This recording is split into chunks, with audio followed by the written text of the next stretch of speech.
All right, Buck, excited to be joined by my good buddy here, Mike Williams. Mike, it's great to see you again, man. Congratulations on the new contract. How you feeling? Thank you. I'm feeling good. Yeah, got the contract stuff out the way. Now just full focus on this training camp, trying to prepare to get better for this season. You know, Mike, you guys are unique, you and Keenan Allen. I see that 1-2 combination. When it's money time in the game, do you campaign for the ball? You campaign in the huddle? Are you saying, hey, man, let me get the rock? Yeah, I do that for sure. I do that for sure. The ball seems to find me sometimes in those situations. So, obviously, the team can, count on me to make plays in those situations. So, yeah, I ask for the ball sometimes. What's the biggest difference between young Mike and now you're officially veteran Mike? I don't know. Kind of the same, really. But now I always think of there's that sweet spot in your career where you start out, you have all your athleticism, right? And then later in your career you have all the knowledge. But there's that middle part where now you have your athleticism and all the knowledge that goes with it. Well, for me, coming from Clemson, we was pretty much better than everybody we was facing. So Carolina. Carolina. He's gonna, so the game, I knew that was coming. So the game was kind of easy, you know what I'm saying? We had a great quarterback, we had a lot of good athletes around us, so it was pretty easy. So when I came to, the next level, it was more so, learning defenses, the ins and out of what is the D lineman doing, because that can affect what the linebacker's doing and the safety. So just getting with Keenan, he's very smart, and that was my main thing was to learn, the back end, and so I can play faster and physical. It's funny that you brought up Keenan because one thing I look at, I've never seen anyone do those and one street ball mixtape releases that he does. So when you guys are watching tape together, is there anything that you can take from his game to kind of add to yours? I don't know. It's only a select few that can do what he doing. Him, Devontae, those guys. But, yeah, I try to take little simple things from it. But, obviously, everybody got their own play style, and that's his play style. He come out here like he on the basketball court on some and one dribbling stuff. I'll tell you what, though. You know who else is entering into that conversation? Because everybody's talked about Devontae and Keenan in releases. Yeah. But you got Hunter Renfrow, man. And, some of the stuff he's doing is pretty nice. Yeah, but I've been seeing that. Yeah. He was doing that since Clemson.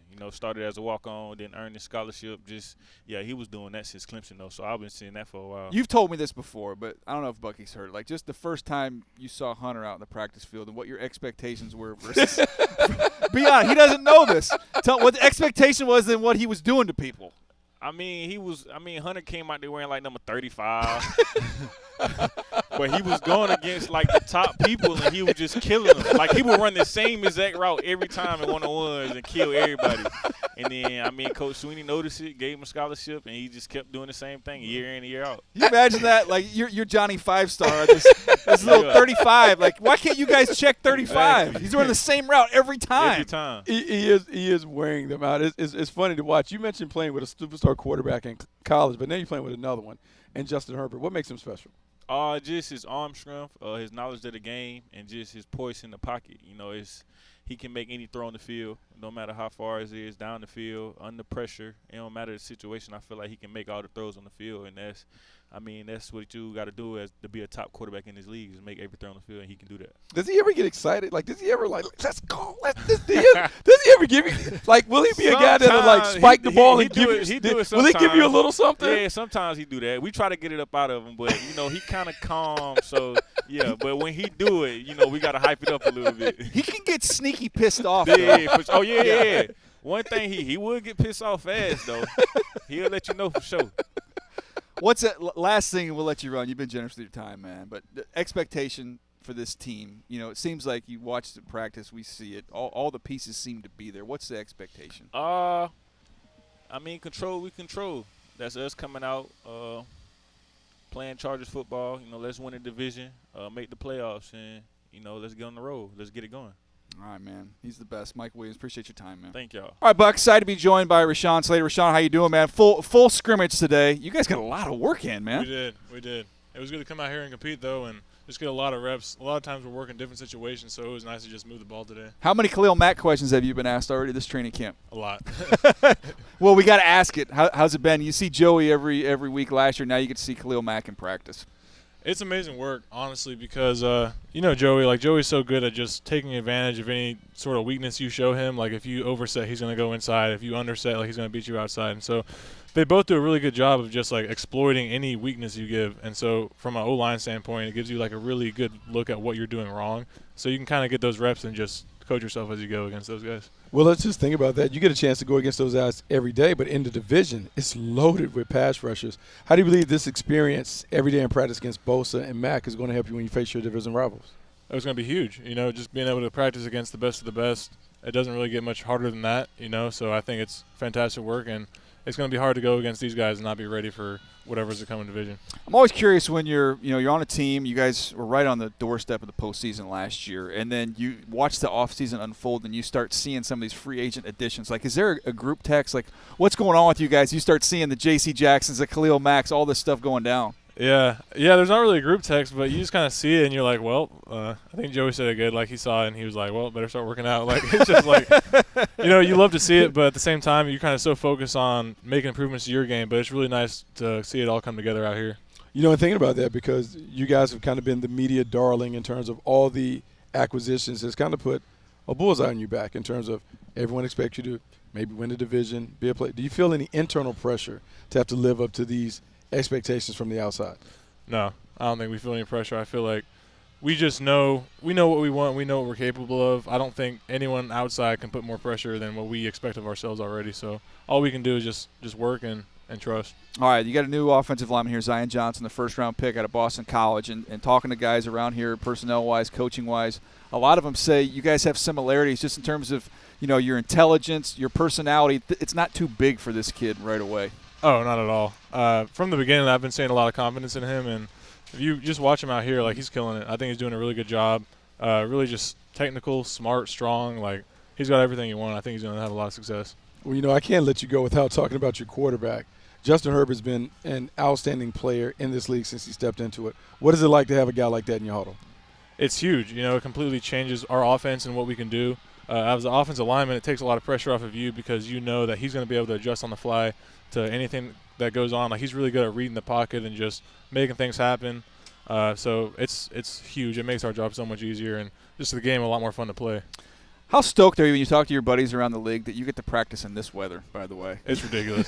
you know this is not like this everywhere else. I grew up in Houston, so I know all about it. Like, this is amazing. I hear people talk about how hot it is sometimes. I'm like, you got to be kidding me. This is perfect weather. Most young players, they make the biggest jump from year one to year two. What are some things that you worked on throughout the offseason to prepare yourself for this season?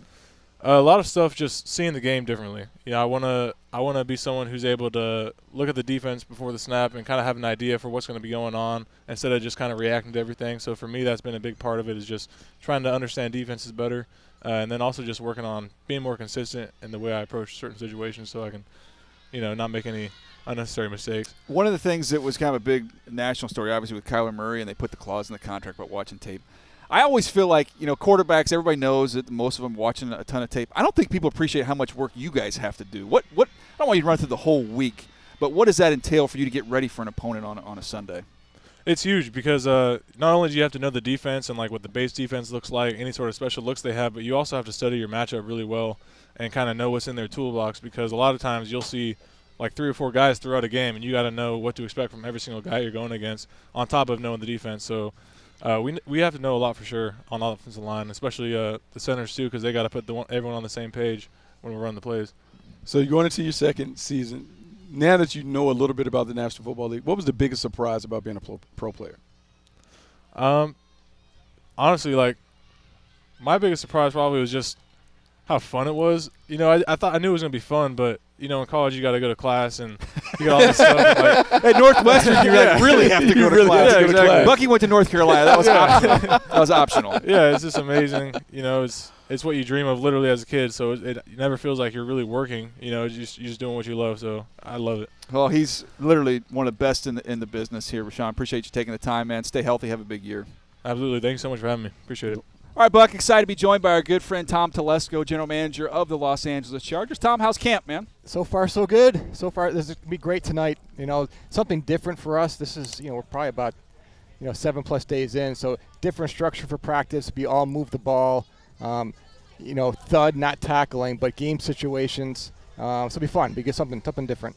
How anxious are you with these moments when you have these kind of scrimmages, even though they're controlled? How nervous are you when it comes to injuries and the like? Because you want to see the guys work, but then you don't want to have any of your main guys get hurt. Yeah, pretty anxious. You asked a question, you get an honest answer.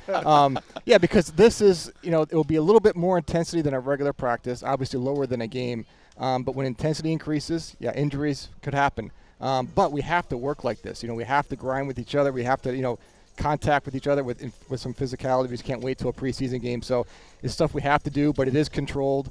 And we have a script for the practice, and we can change it whenever you want to change it, just depending on how it goes. So, but we need this. We need this right now. Biggest difference when you first got into the league, training camp to training camp now, and what you like and maybe what you don't like. Wow. My first training camps was when I was an intern for the Buffalo Bills when you were there, so what it was like. Those were nice training camps. Yeah, but they were still 2-day training camps. Yeah. With some pounding in there. So I just think we're smarter with how we work nowadays. And obviously these guys are working the year round, but we're just smarter now. We get everything done we need to get done. We have a walkthrough in the afternoon, so it's it really is one practice a day. But it's changed a lot. But I think it's changed for the better. Is there one position, though, that maybe is harder to evaluate your own roster now with maybe a more limited contact than what it would have been 15 years ago? Well, I just know, and it was probably the same back then, but, running backs, linebackers, safeties, when you have to tackle and you don't tackle in practice, it's hard to really get a good look. So for our running backs, they need the preseason to see how that shakes out because you can only see so much in the practice field. If the back's in the hole, would he make a miss? Would he not? Would he run through that tackle? We don't know. Will that linebacker, will he finish that play? Will a pass rusher finish a sack? Those things we won't know until we actually get in a game situation.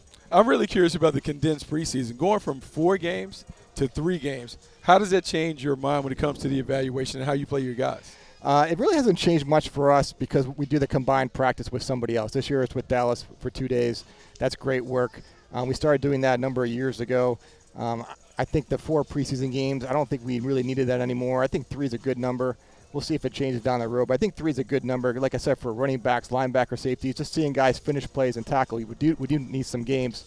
But having the combined practice with another team, like we have with Dallas, it's just great work. You get a lot of reps. And our ones will get a lot of reps in those practices rather than the preseason game. So that's very helpful. We've got to get to the quarterback here with Justin and where he is. And we've seen such unbelievable play on the field. But I try and tell people the scary thing is I think there's still so much more ahead of him. What have you seen from him in this camp? It's easy for me to say he's more comfortable in the offense because I'm not, in the huddle with him. But I just think it's normal that he is. There's a lot more of his input on what's going on. They talk about this is like 2.0 or of course 2.01 rather than last year. So.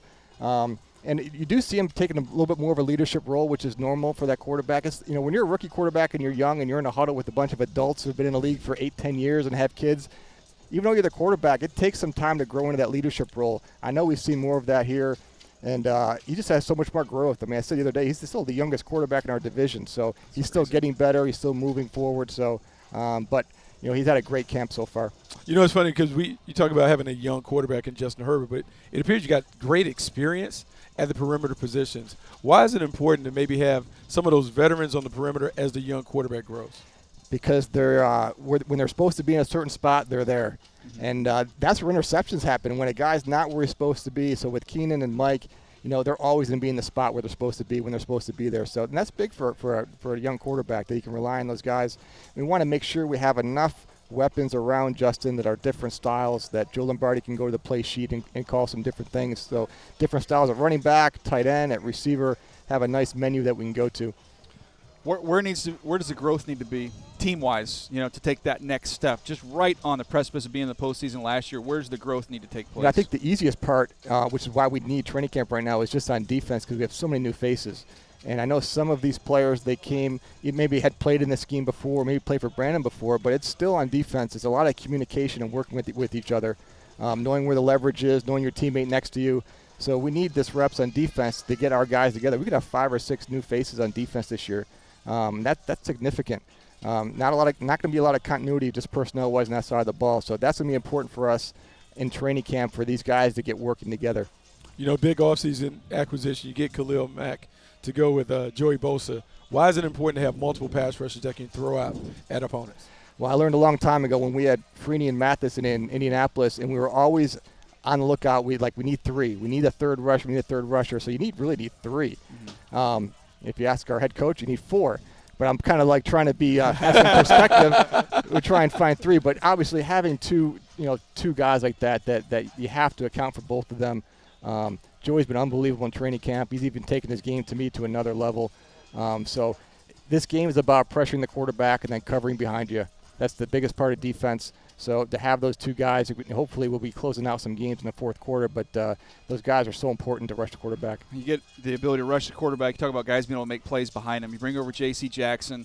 You got Asante Samuel Jr. last year. The premium you guys have placed on ball skills seems to be pretty obvious. Yeah, and it's not just a corner. It's at the safety position too. I mean, our safeties really have to have a lot of cover skills in this defense, the way we play it. And then obviously you got to be able to tackle in space because one of those guys we have to come down and be the eighth guy in the run sometimes. But we put a lot of premium on cover skills at safety and at corner. We play, a lot of man coverage. We play some zone where it's, basically man coverage. So you got to be able to line up in this league, and you need a lot of guys who can cover. You just do, because you get into the season, if you have a couple injuries, there just aren't a lot of guys to go to that aren't on a team that can come in and, cover some NFL wide receivers. So they're so important to have and then keep developing on the back end. It's funny. I had a conversation with one of your mentors, Bill Poley, and he talked about the growing importance of safety. And it's overlooked kind of in the scouting world. But now you have a guy like Derwin James. Why is it important to have a guy who has versatility to play the run, to play the pass in the middle of your defense? I just think we asked them to do so much. And what's funny is even like 20, 30 years ago, I think they were still asked to do a lot of different things. Get tackle like a linebacker, be able to cover. But I think because the game is much more spread out, the safeties, at least in our defense, are really down in the box tackling safeties. If they can't cover real well, they have a hard time playing for us. So, to find a safety that has some corner-like movement and cover skills, but can tackle, like I'd like to say like a linebacker, but just tackle, get people down, they're hard to find. So there's a lot of responsibility on those guys, and then all the communication that goes on. So, yeah, it's like 20 years ago, safeties, you didn't see them get drafted that high that often. Even Ed Reed went, I think, late in the first round. Can you imagine that? I've kind of changed a little bit where, maybe that wasn't a premium position when I started in this business, but now there is no doubt in my mind it's a premium position because they play a lot and they ask a lot of them. We're only playing two linebackers usually. It used to be three, so it's just the game's changed. I'm curious, we talked about this last year when we got together, just the innovation that's taking place right now in evaluation and in personnel departments. GPS has become a big thing. It's been talked about a bunch, the chips and the shoulder pads. What's kind of next? What do you see as next here in terms of being able to help personnel departments with some of the technology that maybe we didn't have previously? Yeah, it grows every year. The amount of data we have grows every year, and really it's about us trying to figure out how we're going to use all this and what makes sense for us, what we believe in and what we don't. The player tracking is really great for player safety as far as the chips in the pads, how we use it at practice. We don't use it much for evaluative purposes out here. It's more for seeing what kind of load they have on a day-to-day basis to see if they need more practice, less practice on an individual basis. And it's also great for rehab coming back from injuries. Now, scouting-wise in college, the GPS tracking has been really nice, and it really is. It's just another thing to add to all of our information, but it's just good information. It's real information as far as with pads on the field moving. We're still getting used to the acceleration, the separation from different people in games using that technology.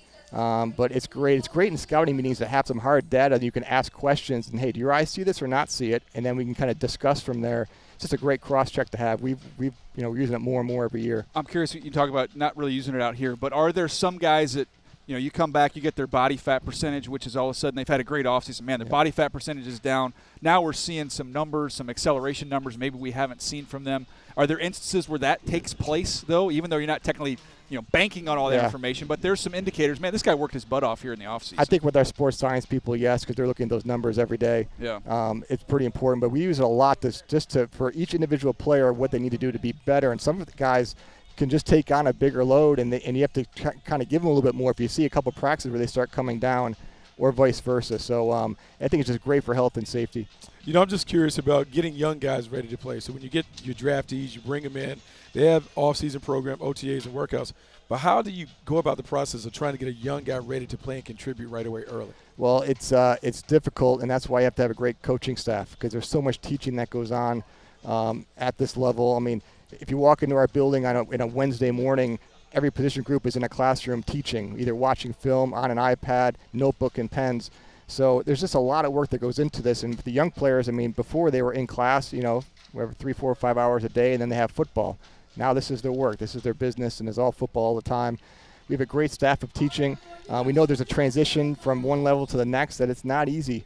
I was trying to explain to everybody before Zion Johnson hit the field, like, don't expect him to walk out here the way Rashawn Slater did last year. That was a little bit uncommon. Luckily, Zion stepped up and he's looked pretty darn good. That's great. He really has looked good. But with all these guys, it's such a long season. It's so much different than college. But it's a transition they can all make. But we do have to help them along the way with all the resources we have between the coaching staff, between life skills, between health and safety with our training staff and strength and conditioning. So you kind of put all these people together, resources to kind of help these guys kind of pull through. Last question. You've been generous with your time. We appreciate it. At John Carroll, what kind of NIL package are they putting together for these guys right now? God. I remember we had some recruits come in, and I got to take them out to dinner, and I had to save the receipt. Yeah. I hand the receipt. It's Division III. This isn't North Carolina. I turned the receipt in for like $17, and they gave me $15. Like, we can't give you $17. We'll give you $15 back. All of it. I'm like, I'm walking these recruits around. They're going to take my job away, number one. But, not much NIL. Oh, gosh. That was a big deal when you'd get to host recruits. Oh, yeah. Oh, I loved you get a free meal. You get them, and then they give you, I don't know, like $40. Yeah. And if the guy wasn't that hungry, he'd order under it. You get to pocket that extra like $7, $8. That was big. I don't think that matters anymore. I missed that. Yeah, I think we're way past that nowadays. Yeah, we got to step our game up. John Carroll, NIL. We got to get some brainstorming here and see if we can't come up with something. Maybe a pizza joint or something. We can find some of that. Well, we need to have Josh McDaniels and even Brandon Staley, who counts. Yeah, bring all those guys back. Get them donating some money. Let's get that cash together. There we go. All right, that's our next assignment. Appreciate you, Tom. Thanks. All right, thanks, guys. If you want to see more content like this, check out the link right here.